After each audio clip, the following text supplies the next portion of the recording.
I sat on my horse, ready to go into battle with the Persians. My king had sent me to yet another war, and I began to suspect that he hoped the Persians would end me. I resigned myself to dying today.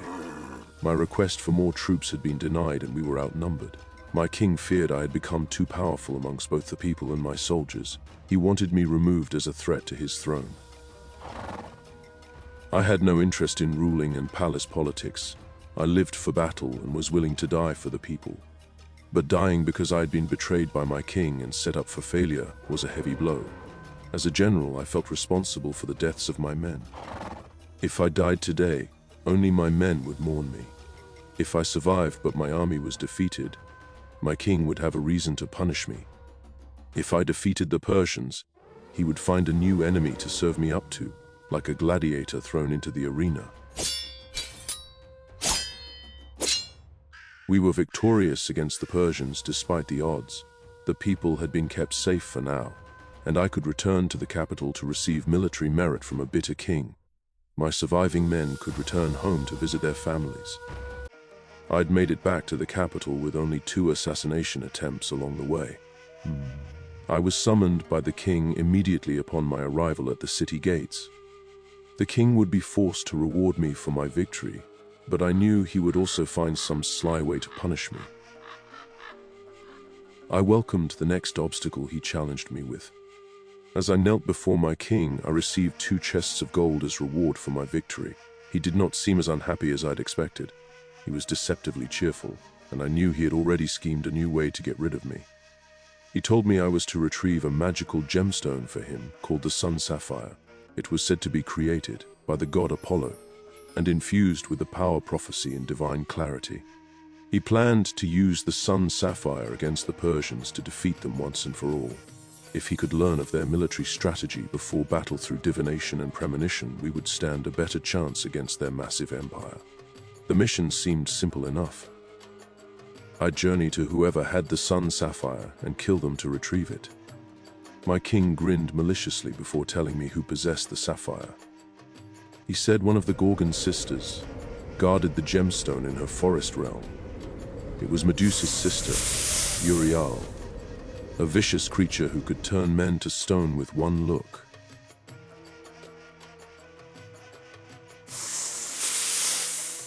No man who entered her forest realm had ever returned.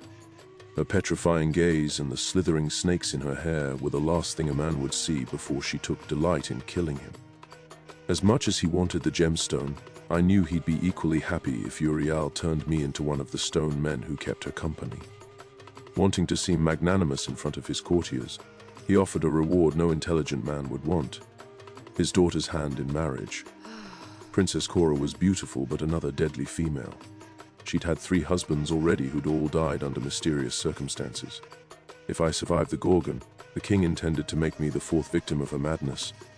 With no option but to accept the quest, I knew I would either die under Euryale's deadly gaze or return victorious with Apollo's Sun Sapphire. The magical gemstone would help defeat the daunting Persian Empire, our greatest enemy. If I was forced to marry Princess Cora, I'd deal with that when the time came. I prepared to depart from the capital after leaving my second-in-command in charge of my army. I would carry my sword, shield, and armor into this journey as I did any other battle. How useful they'd be against the malevolent creature I did not know. I traveled over the terrain for almost 2 weeks before I neared the Gorgon's forest domain on day 13, and the air seemed to change. An electric charge sizzled on my skin. A low hum of static echoed through the woods. The forest became thicker. The sounds of birds quieted, as if no animal dared go this way. I passed through ruins that had been taken over by the forest. The sky became darker as the sun began to set. Brilliant green smoke drifted in the air. It was unlike anything I had ever seen, and it didn't seem natural. A golden owl, not made of flesh, looked at me from its perch on a pillar, and I wondered if it was a spy. Stone figures of warriors before me, who'd braved her forest, stood mid-attack, forever frozen. Green clouds billowed from the ground, looking like malevolent smoke. I left them behind, determined not to join their petrified garden. I encountered more stone men, and came upon another creature I'd never seen before. A horse with wings. Could this be the legendary Pegasus? Pegasus was said to have allowed a great hero to ride him in order to defeat the monster Chimera. The winged horse stopped before me and I slowly reached one hand out to pet him. Could this be a good omen from Zeus? Would I be victorious in my fight against Euryale? I continued my journey into Euryale's forest domain. The air became thick with electric current. I sensed hostility and began to hear a terrifying cry. Green mist covered my surroundings. I would have to avoid looking directly at her while trying to deceive her. I gripped my sword and wondered if it was possible to sneak up on her. I heard her speaking before I turned the next corner. My serpents can smell you coming, human. Come closer, Hektor. I've been waiting for you. I've left a present for you on that rock. Put the blindfold on so we can discuss how we can help each other. I would normally turn to stone any man who trespassed here, but the Sun Sapphire foretold of your arrival a long time ago. I had put on the blindfold, planning to lull her with false compliance before removing her head from her body. I felt her presence as she came closer. The Sun Sapphire has shown me two possibilities for your future. Either you can continue to follow your corrupt king's orders. You kill me and steal the sapphire, only to be sent on another mission that proves fatal. Or you assist me in gaining my freedom and survive your king's machinations. If you agree to my terms, I can give you the power to meet my gaze. If you'd rather die in the near future, you can try to kill me now. I did not believe for a moment she would allow me to kill her. What she said rang true because I knew my king wanted me dead so he could regain control of my army. I did not know what I'd have to do to help her, but it couldn't be harder than battling Persians on war elephants. I agree to your terms, I said. Then take off your blindfold, Hektor. You may now look into my eyes. I was cautious at first, slow to meet her gaze in case it was a trick. Euryale had golden skin and serpents slithering and hissing on her head. Her eyes glowed green and she looked both magnificent and dangerous. Tell me more about the vision the Sun Sapphire showed you. How can I help you regain your freedom? I was once human but was cursed by Athena when I refused to marry the Cyclops named Brontes.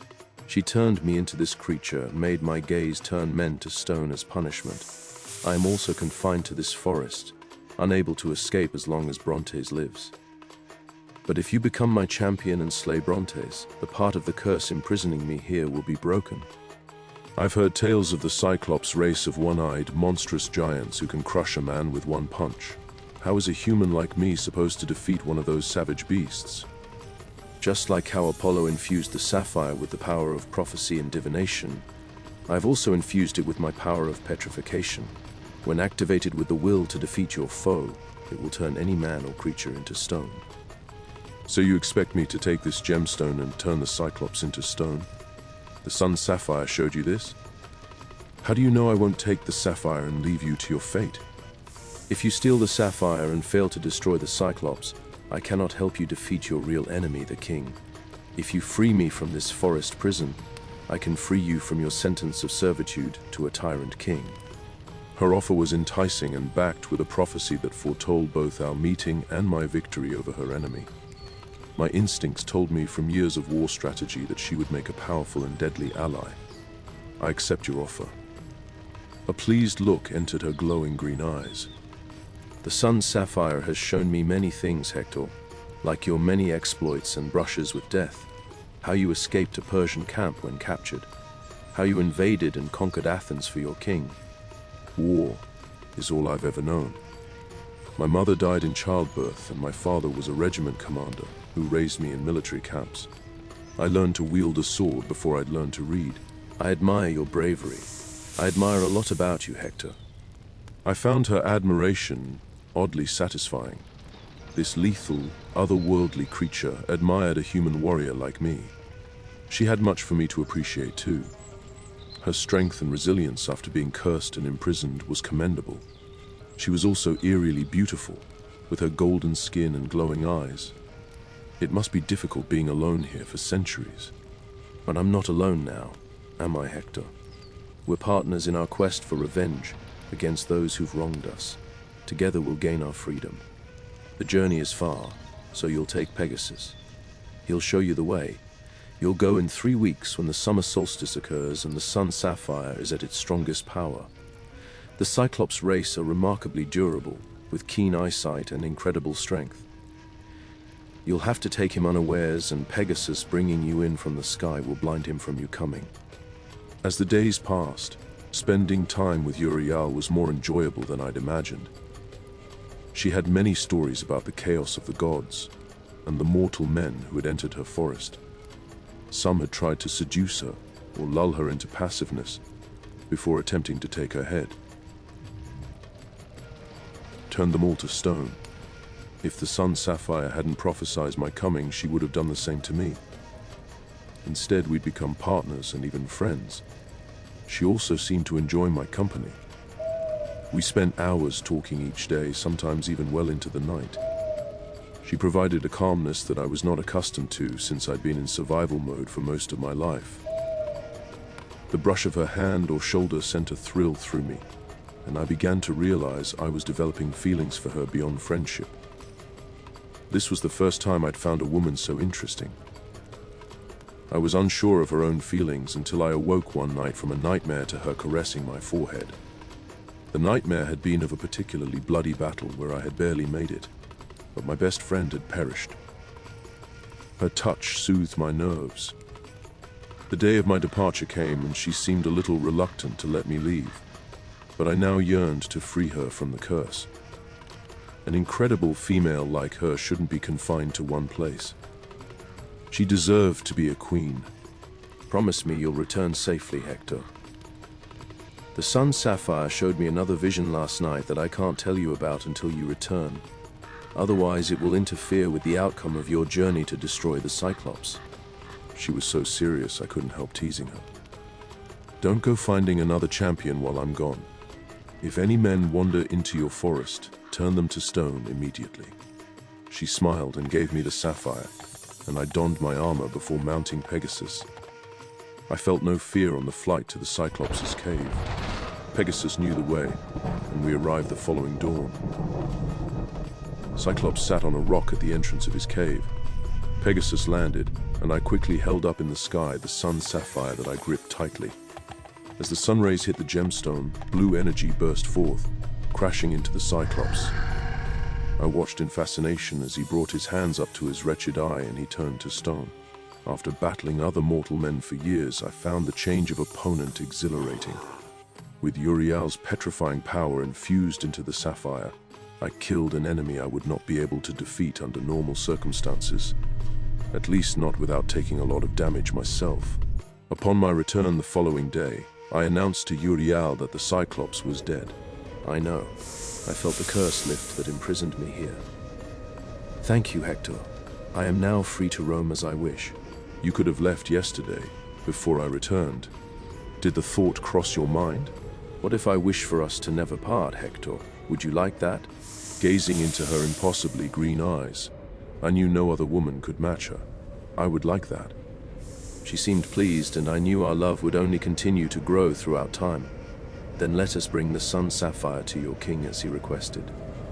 Days later, I entered the throne room alone to give my king the gemstone. He began to speak in his sly way, praising me for killing the gorgon and retrieving the treasure. He demanded I hand the sapphire over, his eyes greedy for its power. But I had a surprise for him. As sunlight filtered through the skylights above, I held up the sapphire and watched as a tyrant king turned to stone. The sight made me smile. Now my enemy was dead too, and the curse of being at his mercy had ended. Euryale and I were truly free to live how we wanted, and the world was ours. With her petrifying power, the foresight of the sapphire, and my loyal army, we were unstoppable.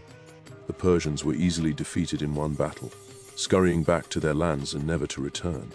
Their emperor, who thought he was a god, learned what godlike power really was that day. We chose to rule this kingdom together and made our would-be enemies bow before us, conquering surrounding kingdoms as we wished. With my beautiful and deadly queen by my side, it felt great to be king. I felt like I could even challenge the gods themselves.